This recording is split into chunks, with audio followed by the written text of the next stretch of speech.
YouTube, how's it going? The GOAT House is back after the conference championship games. Here to recap the games.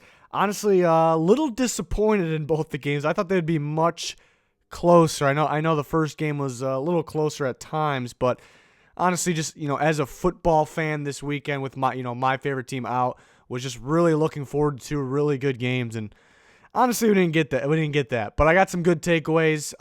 We had some good play from certain players, and I'm really excited for the Super Bowl. We'll break it all down. We'll have all the previews, keys to the game predictions for the Super Bowl, and the off-season content is already underway. Can't wait to do all that. 40K is our subscriber goal on both of our channels, the GOAT House and the GOAT House Plus. Link in the description in the comments for our new channel, the GOAT House Plus there. Please subscribe. That'll help us out a bunch. And check out our Twitter at GOAT House NFL. Always talking football, even if it's the offseason. We're talking on the Twitter. Ask any questions. If they're legitimate questions, I answer them. Link in the description in the comments for that Twitter. Please follow us. And then there's our Patreon for supporting our channel, helping us grow, and you get bonus content on top of that. We're going to make some updates to that going into the offseason, so there'll be different type of content there. But to the first game, the Titans and the Chiefs.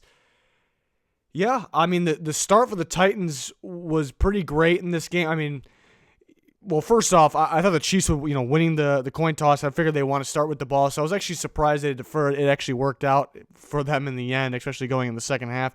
But the Titans start with the ball, and they get some good plays, a big chunk play from A.J. Brown, which I actually thought he could have scored on that play. Tyrann Mathieu makes a big-time tackle, actually pops the ball out.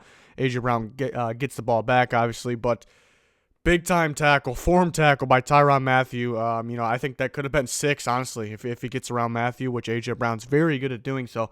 That was actually kind of an unnoticed key right there, and an unnoticed key is, on the same drive. The Titans pretty easily get to the 15-yard line and with great play calling, great plays, and I love what the coaching staff's done in Tennessee. Arthur Smith's been great. I like that. We're playing musical coaches and coordinators at this point around the league. All right, this guy can't call plays. Let's fire him. Somebody else is going to pick him up. We'll give him a second chance. You really should be not, maybe second chances, I guess I believe in, but third chances with play callers, that shouldn't exist. And that it's just musical coaches around the league. So the Tennessee Titans, losing their coordinator over and over again, they finally promoted an in-house guy, and it's worked out. It was great. He's had a great year. The coaching staff's had a great year. It's a big reason why they got to this point. But on the first drive, they get to the 15-yard line. You run the ball for a good gain on first down, and it's pretty much let's take the ball out of Derrick Henry's hands. Let's force some throws. Both incomplete. Field goal. This is a crucial point in this game, actually. I think it could have been an easy touchdown, especially when you're in the red zone. Tennessee Titans have been very successful in the red zone. That was their first field goal attempt with this kicker. So I don't agree there with taking the ball out of Derrick Henry's hands. That could have changed some things. I think he could have got 4 more extra points, the difference between a field goal and a touchdown on that drive there. I thought that was pretty crucial. And, and then it just continues to, play out pretty well for the Tennessee Titans. They're running the ball. They're running all kinds of clock, and it just feels like this is the Titans' game, and they're going to win this game. We're never really counting the Chiefs out at that point at all, really, especially because of what they did last week. But basically, the Titans got them right where they want them. And basically, all it took was obviously some big plays from Tyreek Hill, some big throws from Mahomes, hitting Kelsey on third down at this point. Tyreek Hill was, fantastic for the Chiefs, against this defense. He's just too much speed, for the Tennessee Titans. And we see a lot of that early where he comes back to the ball. He attacks the ball better than the defensive backs. I kind of talked about that in the keys of the week. He is probably because of his speed so good at coming back and attacking the ball, and that's why there's a lot of trust with Mahomes and him. But it feels like the Titans have him right where they wanted. And a crucial point was before the half, the Tennessee Titans have 4 minutes on the clock, and they have the ability to run the clock and get points here. But more importantly, just running the clock so the Chiefs don't get the ball back, and they have actually go 3 and out. A lot of people blaming the play calling on this one. I don't really blame. They run the ball twice. I mean, it's hard to say. I guess after the fact, you could definitely say, oh, maybe they should have thrown the ball on first or second down. One of the plays, this should have been a throw to try to get a first down. But it's easy to say after the fact, but you can't really blame them too much for running the ball, giving the ball to their key, their best player. So I don't think that was really bad play calling. After the fact, you could say, yeah, they should have done it a little different. That's really not how it works, though. Kind of going back to the first drive, I think, they made a mistake, you can say, before the fact and after the fact of keeping the ball at Derrick Henry's hands inside the 15-yard line. I think that was a mistake. This time around here, right before half, it was a very crucial moment in the game, but I'm not going to put a lot of blame on the Titans or coaching staff players in that situation. You just got to give the credit to the Chiefs defense. Chris Jones' game-time decision was absolutely dominant in this game, and you see how good he is. And, he's the best defensive player on the field, most likely in any game, and he was in this game, as long as he's on the field. So he was questionable, and it was a pre-game decision, right before the game. I kind of think it's what teams do. They knew he was playing the whole way. I think that. Nothing wrong with that. It's just kind of my take, and they knew they needed him. I really think it could be a different game without him, even though, you could say that definitely the Chiefs still would have won, but, he was he's a factor out there, to say the least. Yeah, Matthew was all over the place, very instinctive. Frank Clark, but that stopped before the end of the half, and then the Chiefs get the ball, and they're moving down the field. It feels like the Titans have a chance to stop them, but that Patrick Mahomes run for a touchdown was ridiculous. It's a good play from Mahomes, don't get me wrong, but my takeaway from that was just very poor tackling, which I don't expect from the Titans.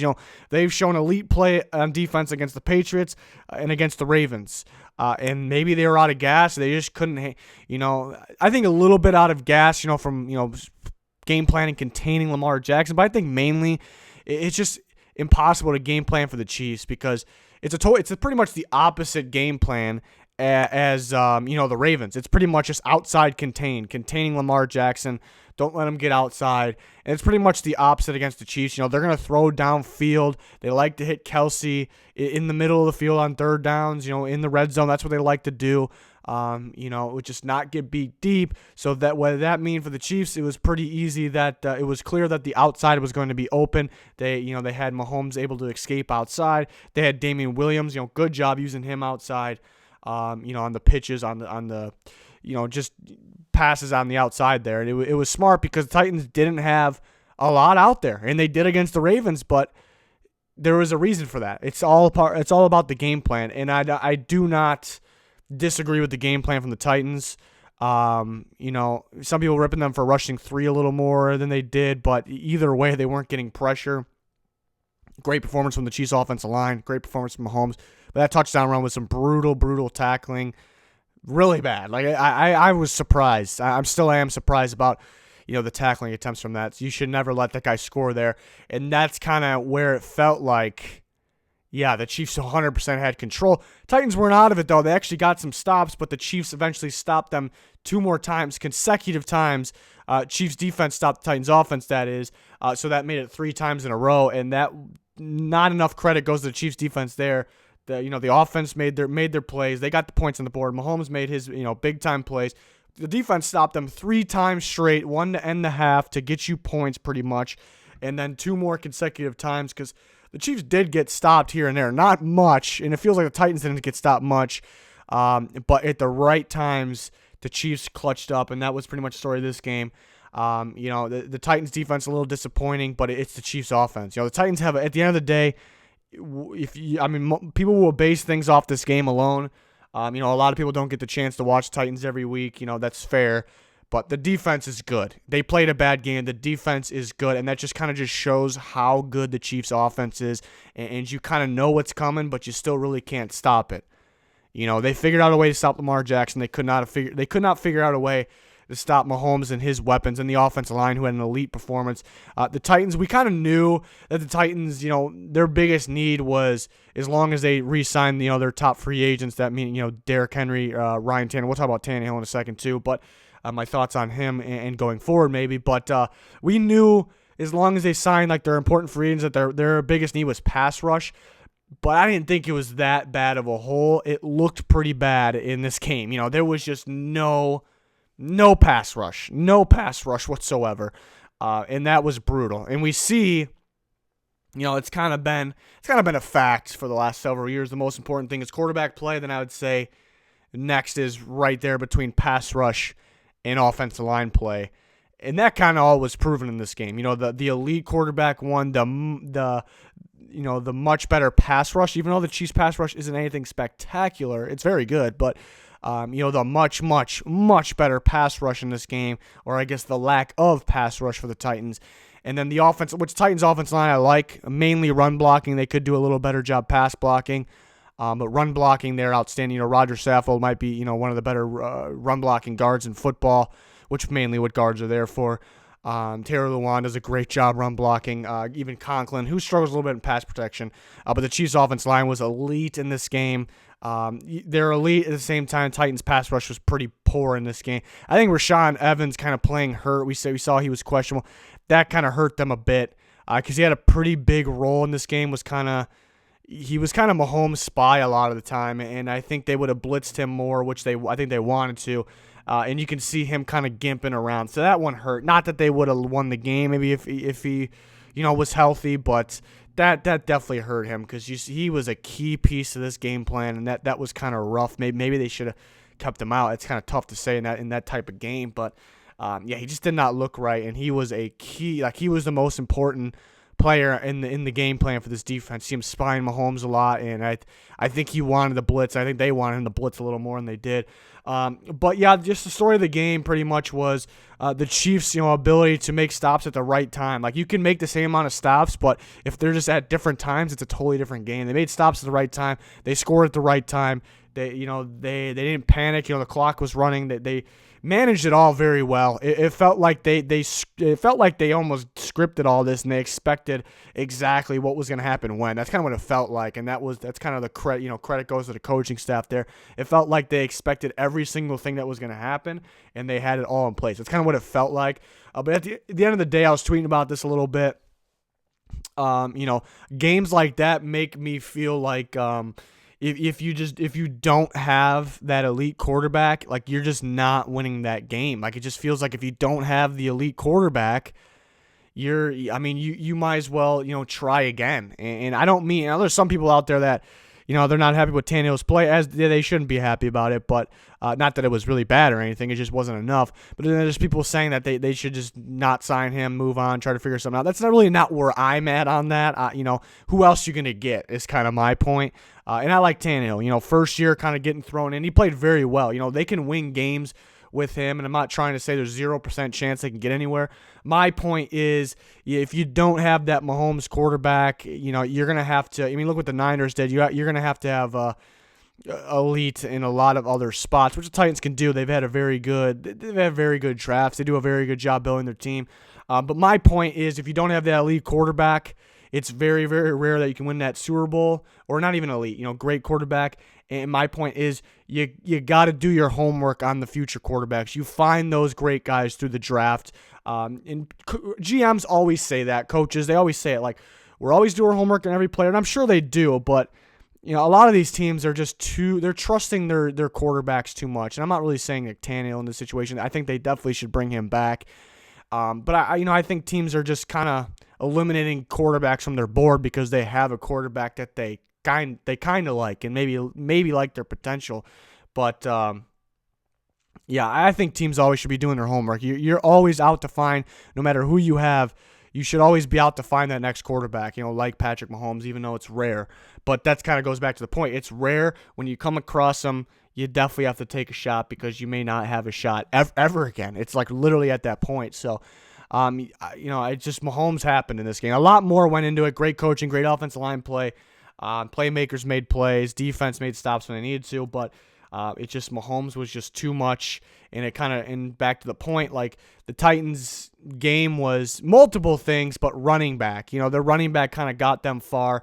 They've had good play from Tannehill. They've had good play from their offensive line. A.J. Brown, the defense has stepped up. But, you only can get so far with your game plan, your expertise, your best play from your running back. And Derrick Henry is great, but you only can get so far. You need that quarterback. And that was the difference in this one. It was a great game for the Chiefs. Really looking forward to the Super Bowl for them. There was some questionable officiating, moments in this game. It felt like it was one-sided, and it really did. But I don't think it really made the difference. Like, the Chiefs still win the game, So we were kind of talking about it on Twitter, but I don't want anybody to get the wrong idea. The Chiefs outplayed the Titans in this one. They won the game. They definitely deserve the Super Bowl. Wasn't thrilled with the officiating in an AFC title type game. I almost prefer let the guys play, and they kind of let one team play and one team not. But again, that did not decide who won this game. I want to make that very clear. We're on the NFC Championship game. I thought this one would be a lot closer than last time. The Niners are just that, they're just a lot better. They're just plain and simple. There's not too much to recap in this one. It's just, they're just a lot better. It was a great season from the Packers. They got a lot of new faces on defense. It's rare that, having that many new faces on defense, kind of they click right away. It's very rare. And it happened for the Packers. So that was great to see. Zadarius Smith had a defensive MVP type year. And it felt like at times he had to do a lot himself in this game. It actually felt like that. So they could use some more help there on defense, but yeah, just not much going this. I thought the offense can be much better. Rodgers was really off his game. The offensive line played at elite level so many times during the year, and then they just could not handle the best pass rush in football. It's just, they prove it time and time again. But at any given time, the Packers pass rush or whoever they play, they played the Vikings pass rush last week. At any given time, it's realistic that those opposing teams' pass rush could be better in that game, but they still weren't. The Niners pass rush is better and was better every step of the way. Those are just examples. So super impressive how consistent they are. They had their moments. Giving up a lot of points to Saints, still winning. They had their moments when they're beat up. But now when it's on the game's on the win or go home, they're consistent and they play elite. And I don't want to say that the pass rush was the difference. That was huge, but they covered pretty well. They ran all over them. They wore them out. Kind of what we talked about, the keys of the game. I wanted them to favor Raheem Mostert. They did so. Packers just couldn't tackle him. They just couldn't. They had random weeks. The Packers have a tackling problem and an angle problem. Random weeks. So, the Niners did a good job open up some holes. It's just there's not much in this game. They didn't really have to use Kittle. Garoppolo didn't have to do much. He threw 6 passes in the in the first half. What did he end up with? He ended up with. He didn't really. Once again, just like last week.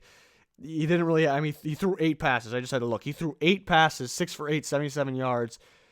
8 passes, 77 yards, and you won 37-20, and you really won more than that. It was bigger than that.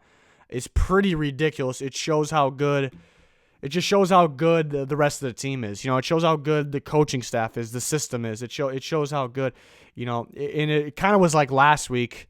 At another level, really. The Niners pretty much took a break in the second half against the Vikings. It just felt like that happened even earlier in this game. Like they're well rested. The Super Bowl's 2 weeks away anyways, so I think the Chiefs will be well rested. But if the Super Bowl was 1 week after this, if it was just a week later, which is I can't remember when it would spend like that, but the Niners would be in good shape, because they're in good shape. They're well rested. Tevin Coleman injury is unfortunate. But they have a good running back group, too, so it doesn't really matter. Yeah, Mostert, he had 220 yards, 4 touchdowns. Wow. Ridiculous. A guy like that wasn't really supposed to be, cut by, 7 teams? Ridiculous performance. Offensive line opened up some holes for him. He broke a lot of tackles, made the right cuts. The Packers just couldn't tackle him, couldn't get the right angles. I was a little disappointing on that. Randomly, the Packers defense kind of has that happen. But, not in a whole lot from the Niners offense. They didn't really need it. Defense played a hell of a game. Rodgers off his game, kind of getting rushed, dropping the snap. And I didn't like how he didn't go for that ball. I was shocked by that and still am. Like how that ball that was fumbled off the snap, he just kept backing away. I know he was off balance at first, but he just kept backing away and just watched it. I was very surprised. And that kind of stuff like that, him kind of getting beat up, kind of brings up the conversation of, how much longer does he have? And it's tough to say just off one game like that, But again, it does bring up a good point because, I don't know if he has much longer. And the Packers are building this defense pretty well. They need some finishing touches, but they want to get Rodgers the weapons when they have him. and make sure he's protected against elite pass rushers like this. So the window is closing, so that is interesting. But yeah, I mean, it was. Yeah, Aaron Jones looked really good. They just, I mean, it's obvious. They were down so much that they just could not really keep him going the way they wanted to, and it's just unfortunate. It's unfortunate. But it's unfortunate this game wasn't close. I thought it would be a better game this time around, but the Niners are just that much better. It's a shame that Seattle got really beat up at the end of the year because we could have actually had a good NFC champion. I'm not trying to knock the Packers. They had a really good year. The Vikings couldn't compete. They couldn't compete. The Saints ended up not being able to compete. So it feels like it was a shame that Seattle got beat up because I think they actually had a shot. I'm just trying to credit them because they had a pretty good year, pretty good team as well, just like the Packers and these other teams. But Seattle would have had a shot, but the Niners, at the end of the day, the Niners are clearly were and are the best NFC team, and everyone kind of hyped up the NFC all year, and it just turns out if Seattle was healthy, I think it turns out there was really a wide gap between the two top teams. I'd say it's fair to say the one at this point with the Niners. There was a wide gap. So I don't know if the NFC, I mean, it's NFC teams beating up on NFC teams. Well, maybe the Niners beating up on NFC teams. I just don't know if it might have been a little overrated this year. The Niners were certainly not. They're the elites on every level. And you gotta appreciate that. You almost gotta, it's almost a slap in the face to some people that Garoppolo throws 8 times and they win the game by that much. But I appreciate that because it shows, how important it like the draft and free agency is. Building the team, making it well-rounded, building it all the way through. And they have some guys that have injury concern and making sure you get the depth, the right guys that can fill in at the right time. You got to appreciate what John Lynch and that staff, the coaching staff has done there. The right people in there, the right picks, the right moves at the right time. I'll say free agency, but I guess finding these running backs. But to me, it's mainly the draft. These guys that they drafted, it's some guys that didn't look too great right away, maybe. Obviously you're optimistic about them, but all of a sudden they're just, looking at the defensive tackles, Buckner and Armstead. These guys were always solid, but I think starting last year, they just, with the staff, they really, and those guys, that's where there's not enough credit. I think the interior defensive line, I was kind of preaching that last year too. Interior pressure is a game changer. It's rare. It's a game changer, and it kind of goes unnoticed. And I think that's what happened here. Like, obviously, they have really good pass rushers with Bosa's, unbelievable. Rookie of the year, just unbelievable. And D4, I like D4 last year. I think I was higher on him in terms of ranking players based off their season last year than anybody else. And then the linebackers are great. The secondary is great, but the interior pressure is just a game changer, and it is a huge reason where they're at. I think that goes unnoticed. Interior. It's quicker to get to the quarterback from the interior, but most of these guys are just run stuffers. There's not a lot of pressure guys from the interior. It's rare. And they got 2 guys. And they got a rotation too. Quick trip to the quarterback, force him outside, and force him right into your top-notch pass rushers, which we saw in this game. And we saw Rodgers actually turn the ball over because of it. So that something that, those guys, they get credit. Buckner and Armstead, they get their credit because they're good players, but I really don't think they get enough credit. Interior pressure and having 2 guys that can bring it, some teams just lack that. A lot of teams just don't have it. And it's a big difference for the Niners. I don't think they get enough credit. It's something that I feel strongly about, and I think those guys deserve some more credit because the guys who get the sacks are going to get the credit, which they deserve. Those are some good pass rushers, but interior pressure is a game changer. It's a key. The Niners did a great job building this team. It's just a dominant performance. You just dominate the Vikings. You dominate the NFC North here, who going into the year people thought maybe was the best division, and it turns out the NFC West is the Niners with domination through that division and the rest of the NFC teams, and the game really wasn't close, and I thought it'd be a little closer. To both games, a little disappointing. We got a heck of a Super Bowl, though. That game's got to be good. It's got to be good. We got the best offense in football versus the best defense in football, but the opposite sides of the ball can play. We know the Niners offense can play. They can run it down your throat, run the clock, and they're very unpredictable with their play calling. They're very good with the play action. Garoppolo can get some sneaky plays to his playmakers, Kittle, Samuel, Sanders. The running backs, Bourne's even, very solid. It goes on. And then even the Chiefs on defense, they've improved so much as the year went on. They got studs at the pass rush position. They also have the interior pressure with Chris Jones. Tyrann Mathieu is as instinctive of a safety as you can get out there, among a couple others, of course. And the linebackers, underrated linebackers, playing a lot better than people, thought they would. Very well coached, but so those sides of the ball will be underrated because the main talk will be the Chiefs offense versus the Niners defense. We'll preview it. We'll have predictions, keys, but I'm really looking forward to it. You can slow down, and I believe the Niners can slow down the Chiefs' high-powered offense, but can you stop it enough? And the question is, can you get pressure Mahomes? Can the Niners offense keep up with the Chiefs? I believe they can. I think we'll have that kind of Saints-Niners. Remember that game in the regular season? I think it'll be, not that I'm comparing the Chiefs with the Saints at all. I just think along those lines, maybe not quite as high scoring. That was pretty ridiculous, but that'd be interesting if we can get that type of Super Bowl. It's kind of surprising how much extra defense there was in the Super Bowl last year. I'm really looking forward to this. It really could be somewhat low scoring, but I'm very excited. I'm very excited for that. I'm very excited to cover, the Super Bowl and the Senior Bowl starting. We're already getting going on covering the offseason, the NFL draft, free agency. We'll have some free agency ranking. All that's coming. We got you covered at the Goat House. 2 channels now. Please subscribe to both. Check out our Twitter for updates and all NFL action there as well. Link in description, comments for all that. That's going to do it, though. Thanks, everyone, for watching. Goodbye.